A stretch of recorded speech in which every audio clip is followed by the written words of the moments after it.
Hello, Amanda. It's really lovely to have you here. Thank you so much for taking the time to join the Unschooling Conversations podcast. Would you like to tell people a little bit about who you are, what you do, maybe why you're here? Oh, I'd love to. Yes.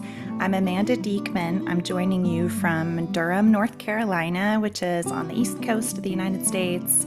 We live in an intentional community, so we are living on purpose with about 100 neighbors in a community that centers people with disabilities in a larger system of community care. And I have 3 kids. They are 8, 10, and 12 right now, although we're coming up on birthdays. We have summer birthdays, so everybody's moving up. And we've been unschooling since my middle kid was in kindergarten. So this is the end of our 5th year of unschooling. And I'm here. I wrote a book called Low Demand Parenting, and that's the main thing I talk about on the internet. My mission is to reach back to me, younger me, when I just read a Facebook post. For whatever reason, I was looking back at posts I had shared in our local parent group. And when my middle kid was 3, I just read this post that I shared where I was like, my kid says very calmly, when he's not dysregulated, just matter-of-factly, I don't like you, I hate you, I only like other people. And I'm like, is this normal? What is going on? How do you connect with a toddler who tells you they hate you to your face?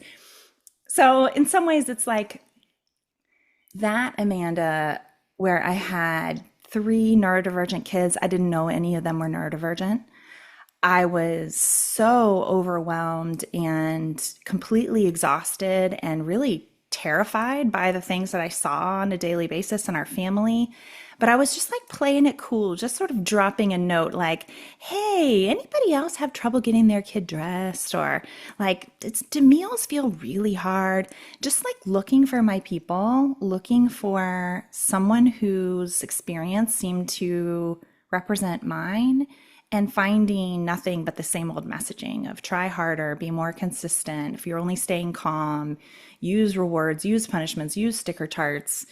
And I tried all that and it just failed miserably. And so for me, low demand is kind of a self-love project of kind of like, if there's someone out there who's in that spot, I want to be the person who steps in and says, I get it. I know exactly what you're going through. And there is another way beyond the rewards and punishments paradigm, beyond just making your kids try harder or trying harder yourself. And especially for neurodivergent parents, my mission is to save them from burnout and from trauma that seems to be an almost inevitable part of the parenting experience. I'm really passionate about interrupting that cycle and helping people genuinely heal. I love that so much. That really resonates with like my experience of having young children, not knowing that we were a neurodivergent family.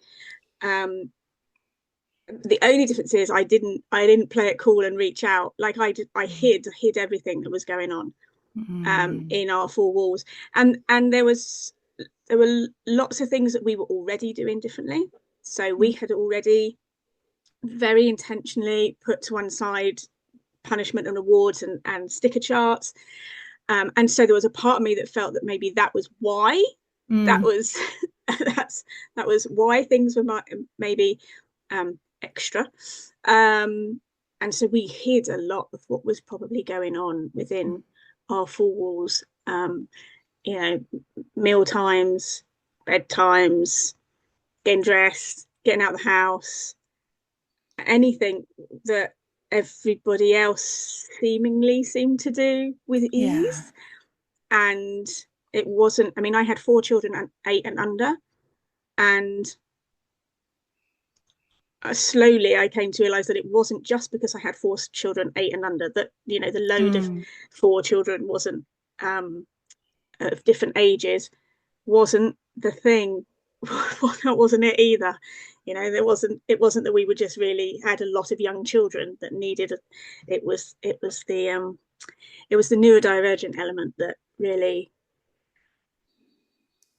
made a difference, and certainly made a difference when we began to understand that and respond to, or just actually for us, there was a huge element of acceptance. Oh, this is, accepting where we were at and not expecting our children to be able to do certain things at certain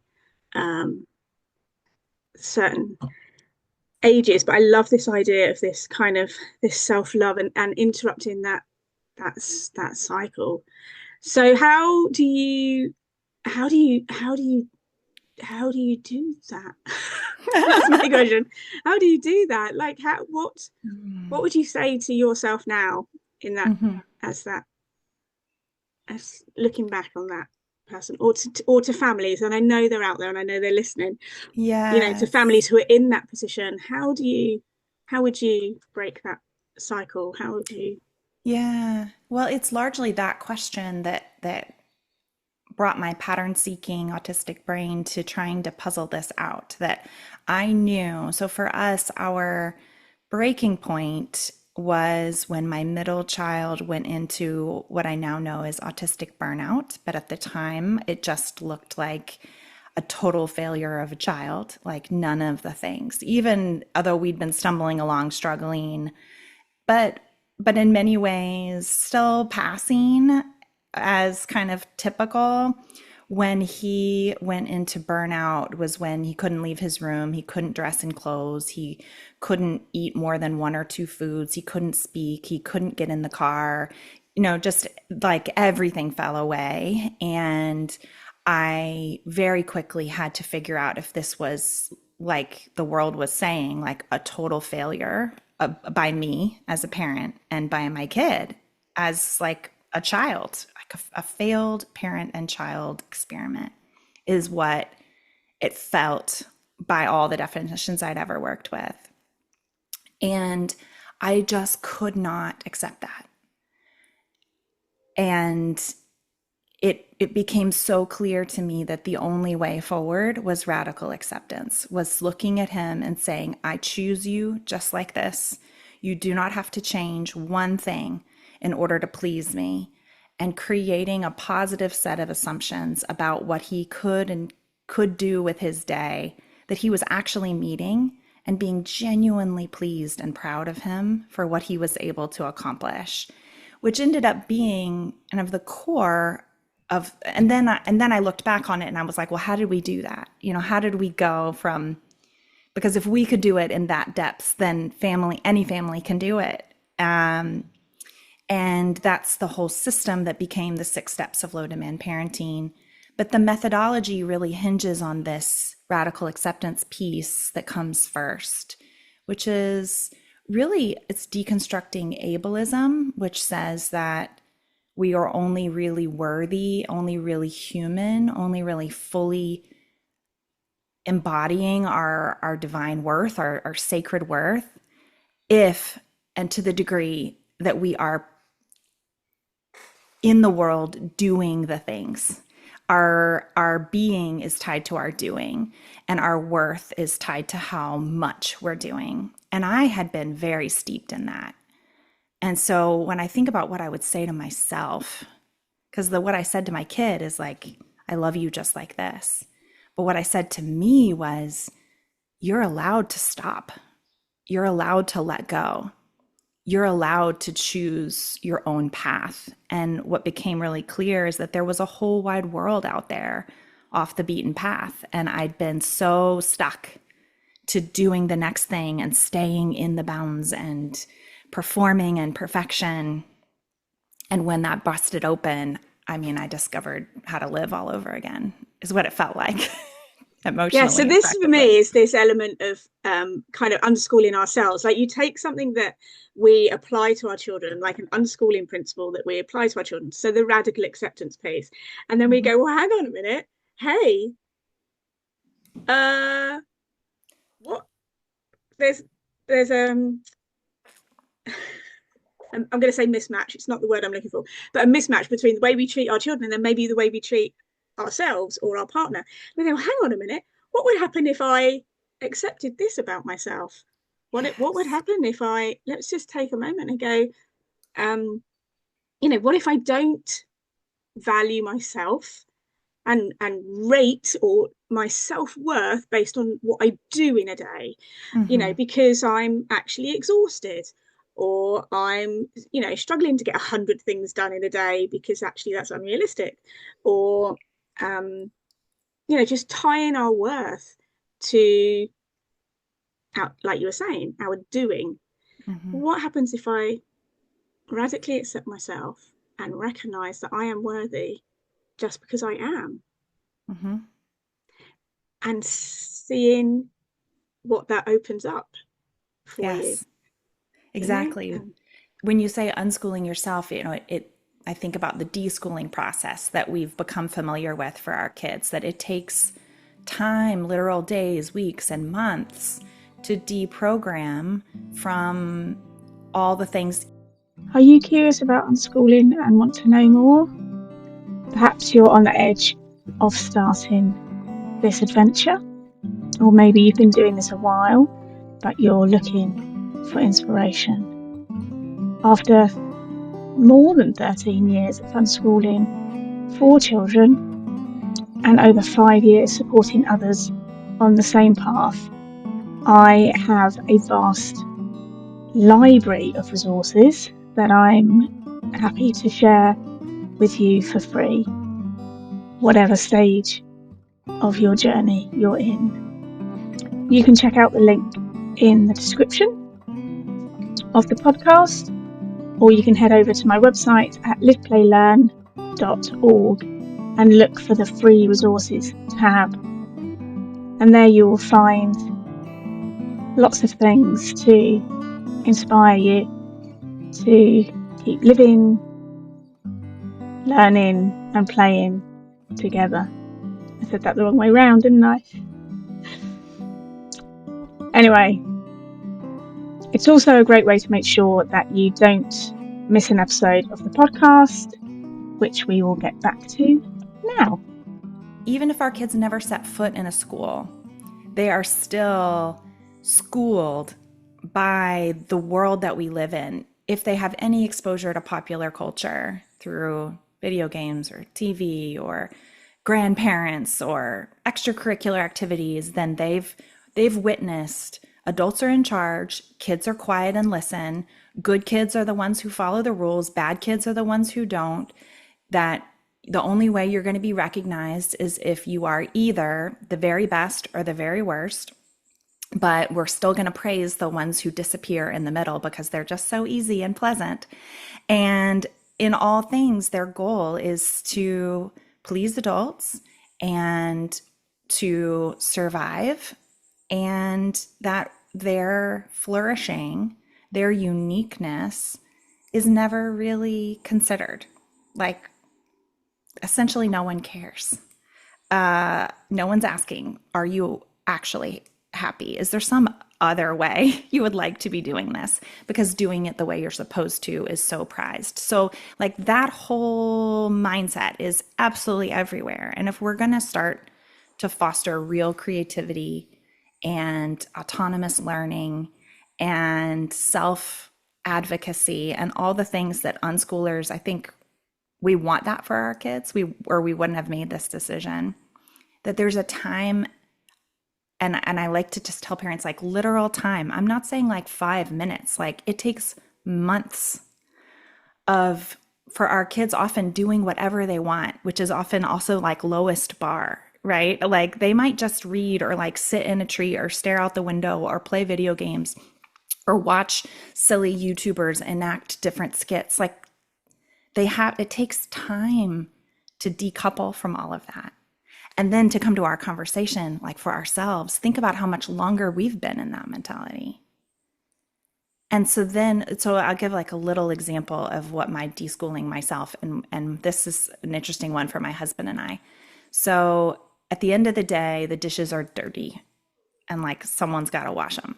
And that I mean, we could low demand it and use paper plates and one dish meals and blah, blah, blah, blah. But on the regular, there's a pile of dirty dishes, and neither of us want to do them because we're both tired and it's been a long day. In the old way, we used to kind of trade off who would push through. And so if he didn't do it, I would wake up in the morning like mad, why didn't you get it done? Now I have to do it. Like one of us has to. And we were both kind of angry and resentful, but nobody had capacity and we were really stuck. And to me, that has everything to do with like hustling for your worth. Got to do more. If we don't do it, it's going to hurt somebody else. So you got to do it kind of thinking. And then what we've slowly been learning, and this is like, it's so radical. But now if I wake up in the morning, if it's kind of like his job to do them, and I wake up in the morning and they're not done, I think, oh, wow, good for him. He honored his capacity and trusted me enough to vulnerably show just how tired and how depleted he was last night. And so then that gives me permission to say, well, first thing in the morning, me, do I have capacity right now? Or should I wait? And people, when I share stories like this is kind of classic demand dropping, right? You're just not doing it because you have to. You're actually checking in and saying, do I have capacity? And if I don't have capacity, I'm going to let it go. That's demand dropping. They're like, oh, but then the dishes would never get done. Or they'll say that about my kids. Like, if I just let my kids do whatever they wanted, they would never do this. They would always play video games. They'd never go outside, right? We have this like always and never. If I really trusted myself, everything would fall apart. And of course that we do, because we've been conditioned to have that view our whole lives. But I just don't find that to be true. What I find to be true is that the more radical acceptance I extend to my partner, oh, you were just too tired. Oh, I can really trust you. You can really trust me. Then I really trust myself. And then amazingly, I do have dishes energy.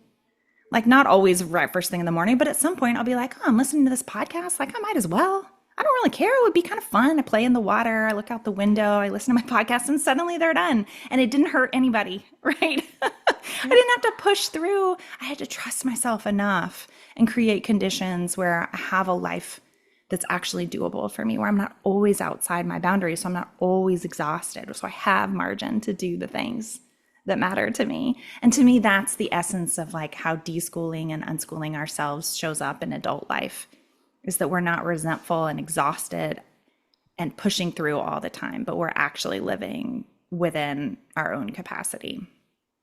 It's really circular, I think, because when we start to do those things for ourselves as well, we then can understand how that will work for our children. So because I do have people similar to what you said there who will say, oh, if I did that, my children would never stop playing video games. They would never help with household tasks. They would never go out, the absolutes, they would never, or they would always.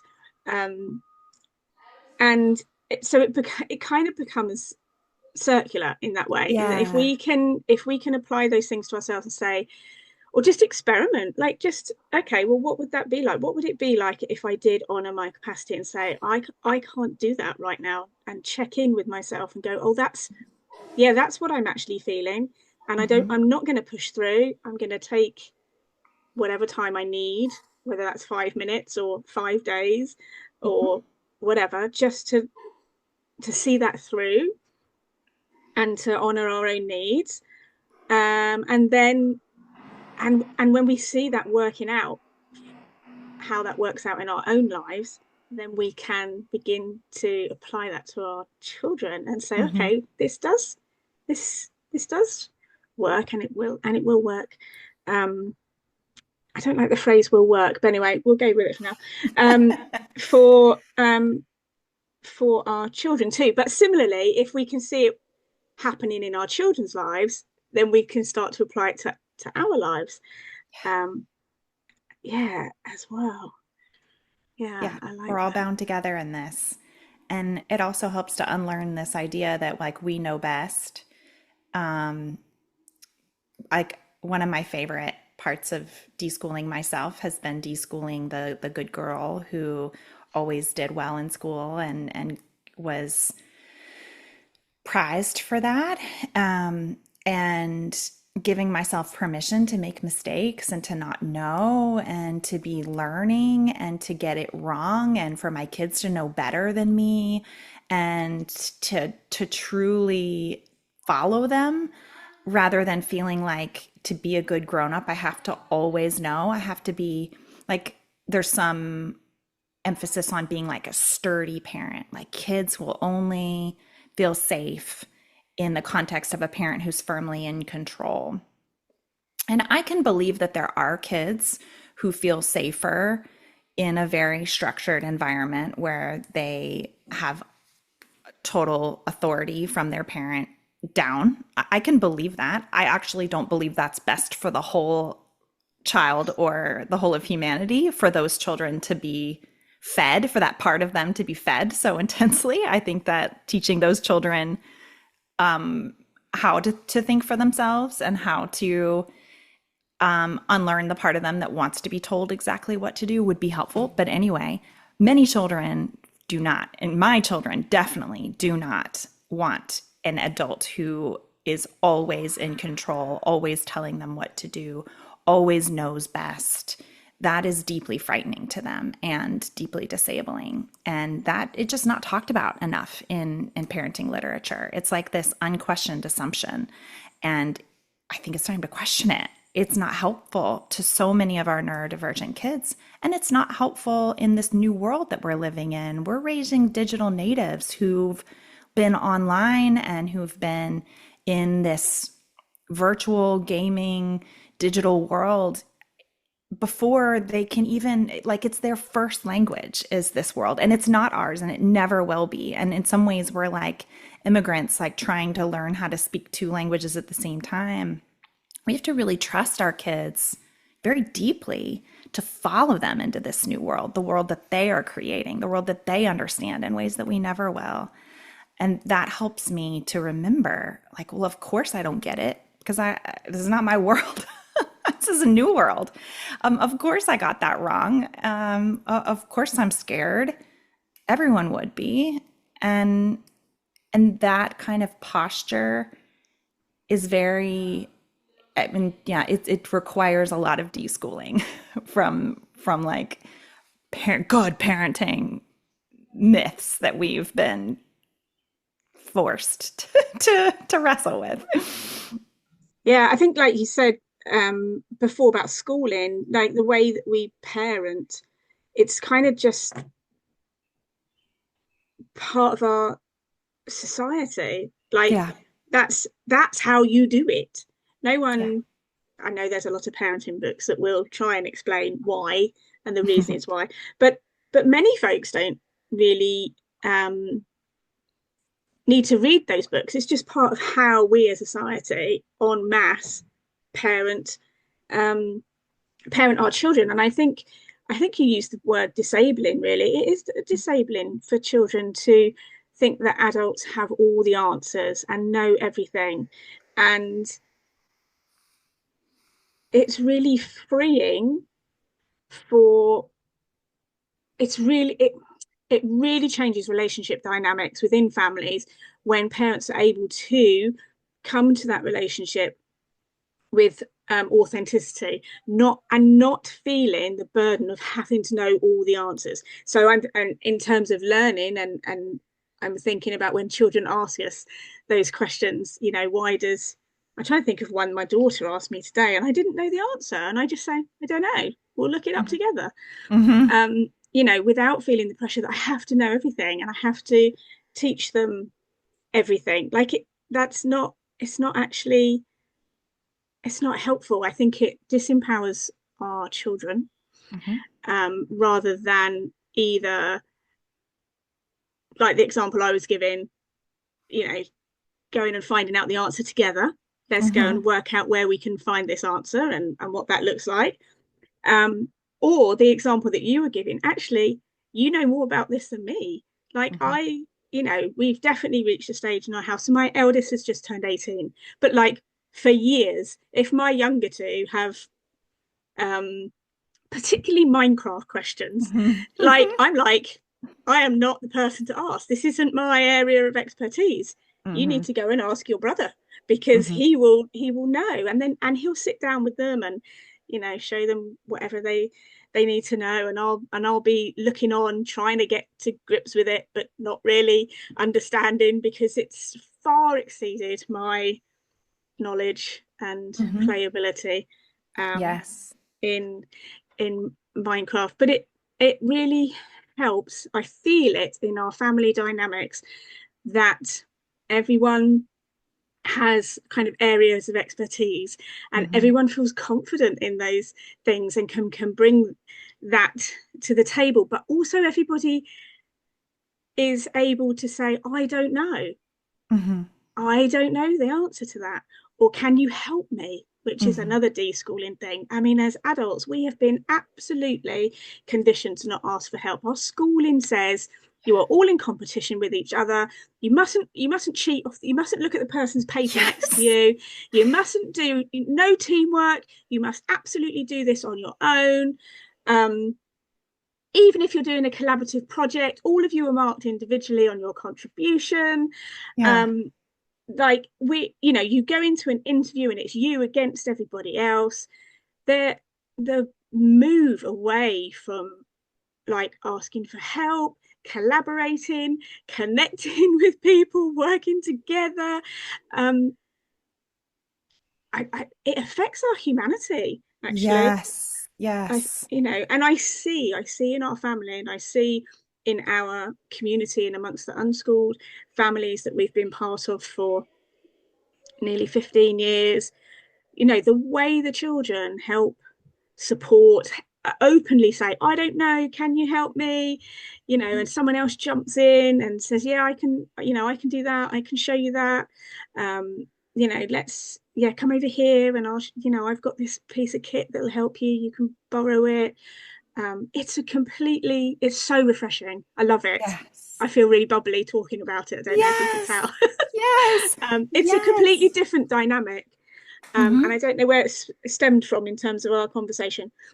Parents being authentic and not having to know everything and control everything and hold everything with fear that they're doing something wrong and it's all going to fall to pieces. Yes, exactly. Yeah, it creates such brittle and scared grown-ups. And I don't think any of us parent well when we're feeling scared, when we're feeling really limited, really hemmed in. Especially thinking about the neurodivergent parents that are listening, which sounds like most of you are, in some form, right? Like, we've got added on top, there's not just schooling culture, but we've got neurotypical culture added on to that. That's just not how we do it. But not most of us, almost all of us, have been undiagnosed for long periods of time in our life. And undiagnosed generally also means unsupported, unrecognized. It means we're masking or hustling or pretending, because no one's given us the permission to say, oh, how do you do it? Like, how does your brain work? And so I think that there's two layers, because there's also this added layer of shame that many of us have internalized, that there's something deeply wrong with us. And I think that that can deeply impact our parenting experiences if we're not aware of it, because we're parenting out of fear. Well, I don't want them to be teased like I was, or I don't want them to be told they're stupid by their teachers. Or, I mean, we're talking about unschoolers, but also there's this like hovering over of, when you unschool, people always ask kids, well, oh, you homeschool? Well, what's your favorite subject? And what's it like for your mom to be your teacher? And so then we've got like homeschooling assumptions piled on to our unschooling reality. So I'm just thinking of how much shame that can bring up for us. And then we, out of a desire to protect our kids, we can unknowingly push them or steer them away from neurodivergent culture as though that's somehow going to hurt them. And I'll just give some like more specific examples. Part of neurodivergent culture is often that one person will share something and then someone else will share something sort of tangentially related that it makes them think of it. And that's how conversations, sometimes they're parallel conversations. One person is telling you a series of facts about Minecraft. The other person is telling you a series of facts about dinosaurs, and they go back and forth sharing their facts. And that is the conversation, right? But as parents, we'll kind of swoop in and be like, well, ask him some questions about Minecraft. Like, you have to, they're not going to like you if you don't ask them questions about their interests, or any number of other social expectations that we pile on. Or an adult will give a suggestion. Well, why don't you try this? And our kids will ignore it, right? Because they're like, that's not a good suggestion. And we'll say, no, listen, Miss Sally said you should pile this block on top. Do you think you should pile that block on top, or something like that? We're like, that if someone says something, you have to reply. And like all these different ways that we kind of like swoop in and try to fix our kids up real quick in the moment to make them do whatever the thing is that we think they're supposed to do. And I find that comes out of fear, and it comes out of protectiveness. And so when we do the work on ourselves that you're talking about, dismantling that fear, accepting ourselves the way we are, learning about neurodivergent culture, surrounding ourselves with other neurodivergent people who are actively unmasking and actively unshaming themselves, discovering like, how do you actually like to talk and listen? And what does your body want to do while you're talking? What do your eyes want to do? What does your brain want to do? That then we can come to our kids with just so much more freedom. Like you can't fake that. If you're afraid, you're afraid. Feelings are feelings. They just come up. And so living and learning and moving through that fear on ourselves, doing our own work, is essential if we're going to be able to release those expectations for our kids, the little subtle ones that just get replicated even in our co-ops and our pods and our free play environments and all of that. Yeah. I was thinking about an example from our family, and I can remember one of my children, when they were, I don't know, 5, 6, 7, 8. I don't have a very accurate memory. It's quite somewhere in the span of a 5-year period. They had much longer. They had long hair, but they never brushed it, and they had quite a knot at the back. Cute. It was massive. Mm-hmm. And it just reminded me when you were speaking there about, I said openly to them, like, if you don't brush your hair and you don't wash your hair, your friends are gonna, not like you. They're gonna think that you're messy and dirty and smelly, and I can't remember my words exactly, but it was that projection of, if you don't do this, then your friends, they won't want to be friends with you anymore. Basically, that's what I was saying. Mm-hmm. And my point was, his friends couldn't care less. Yes, could not care less. And so, but through that observation, like through me observing, oh, hang on a minute, that's not even true. Like, what kind of friends did I have? Like, what was I taught that, why was I taught that? Or where did I get that message from? And just taking time to observe, like, the reality, like, it wasn't true. And being able to step back and go, hang on a minute, how did I learn that? Where did that come from? Why am I holding that as a truth when it's not? And being able to, that was part of my deschooling, being able to go, hang on a minute, that's not his experience. And that's good. That's a good thing. Like, that's good. And then here we are, 10 years later. The same child has intensely long hair, like way down to their waist, and they brush it every day, and I never even have to say anything. Yes, exactly. Like it's kind of like, well, they were a child, and brushing their hair happened to be intensely difficult for them, but also wasn't important. Like, they didn't have a motivation or reason or any investment in doing that as part of their daily routine. They were up and out and, up a tree.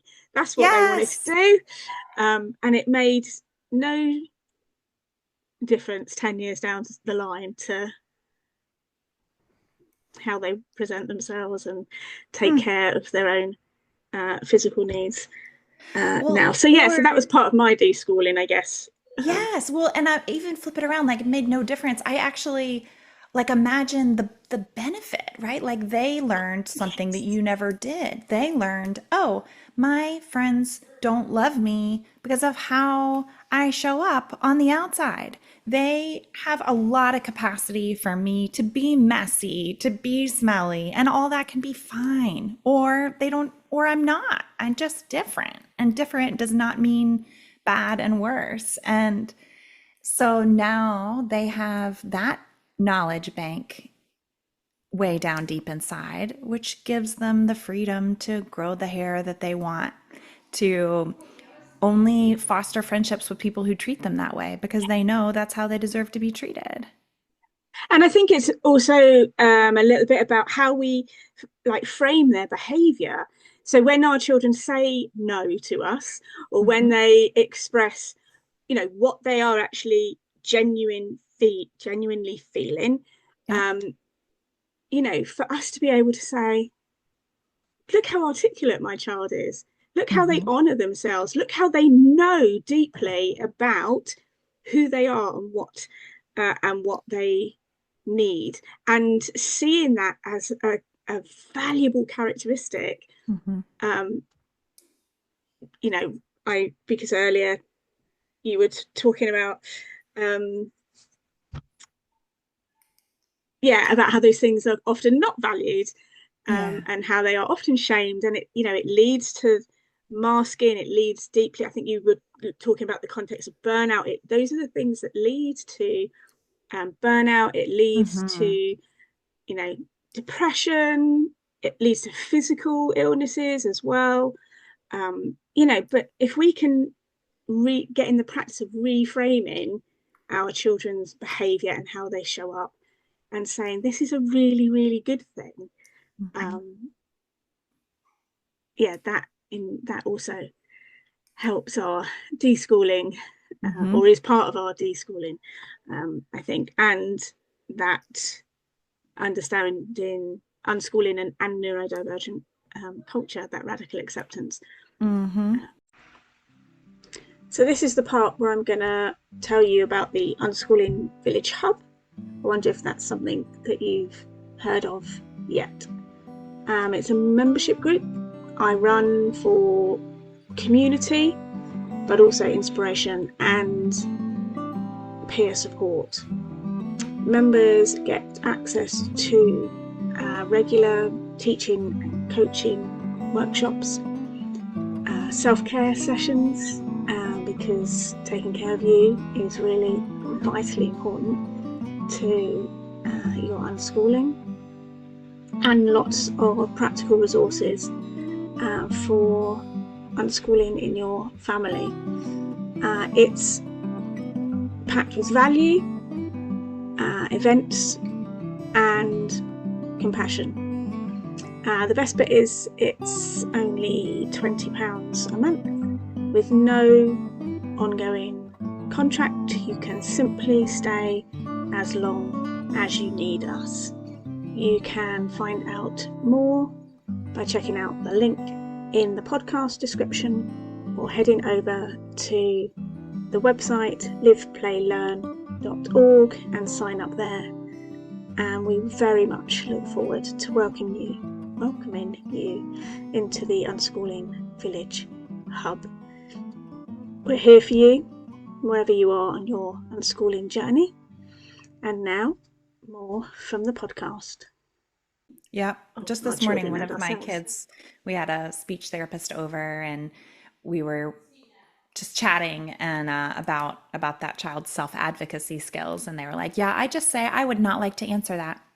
And we were like, yes, exactly. Like, that is any question that just doesn't feel significant, important, relevant, answerable. They just say, I would not like to answer that. And we're like, perfect. That's your script. That's what you use when you need to say not just no, but like no to the whole thing, no to the question, and no to the expectation that I'm going to answer you. And that child used to just ignore, just like not respond. Yeah. And this is a real development in their self-advocacy, and that's why they're working on it with their speech therapist, is to go from hiding or ignoring to just really confidently straight to the adult's face, like grandma comes over and says, "What are you learning in school right now?" And they could say, "I would not like to answer that." And like, boom, right?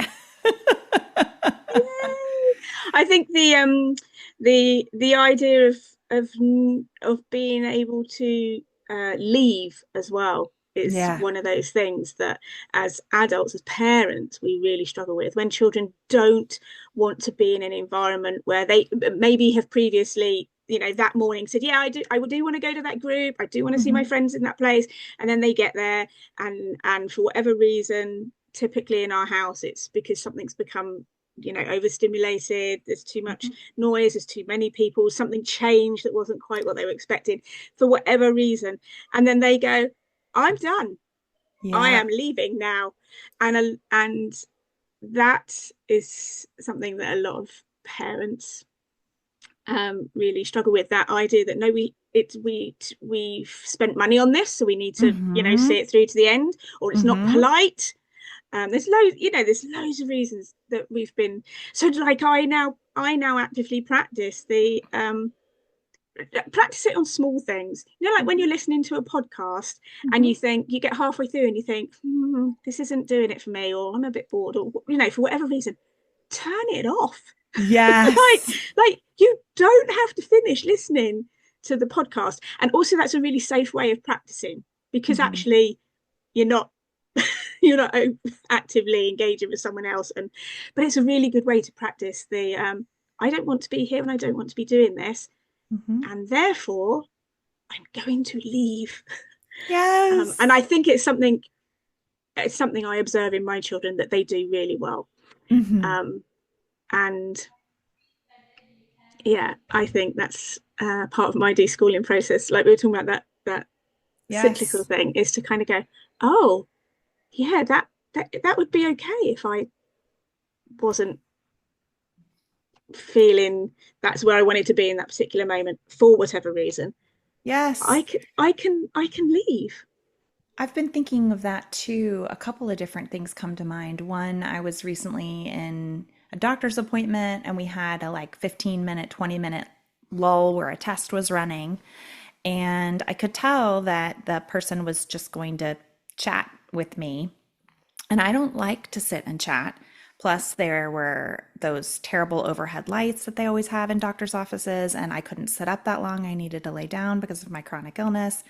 And so it was like a final exam for my self advocacy to say, I'm going to go to the waiting room and lay down. And I was also wondering if there was a space that wasn't the waiting room where I could turn off the lights. Like, is there some place that I could lay down that doesn't have these lights blaring in my eyes? And they were like, oh, actually, yeah, you can go in this exam room right next door. No one's using it. And I was able to get my needs met. I laid down for 20 minutes. I turned the lights off. It was actually really lovely. And I discovered it's like you said, it's also cyclical because, then I came home to my kids and I wasn't so exhausted from this whole experience because I'd advocated for my needs and I showed up filled up again. And like you said, grateful because I knew I was drawing on my kids' energy in that moment. I was like, my kids would just say what they need, and I can too. And it really makes me feel so aligned with my own power and with my parenting that I can now do that in adults only situations where someone is like theoretically hurt. I mean, not really, but like the person who wanted to chat with me, maybe they cared, or maybe I looked rude, or who knows. But it didn't matter as much Yeah. as me advocating and asking for what I needed. And sometimes if I'm going out for coffee with a friend, I'll sit down in a seat and realize I'm looking out at the restaurant and it's just too visually overstimulating for me. And I'll ask if we can trade seats so that I can sit staring at the wall so that I can focus better on what they have to say and not get overstimulated and not come home to my kids totally exhausted again, right? Like, and these are things I'm allowed to do that. And it is absolutely deschooling, and it's absolutely following my kids' lead. It's like something I've taught them to do that I didn't know how to. You know what? I didn't really teach them. They were born with that capacity, and I didn't squash it out of them. Maybe I should put it that way. And now I'm learning to recultivate that sense inside myself. I love that idea of alignment as well.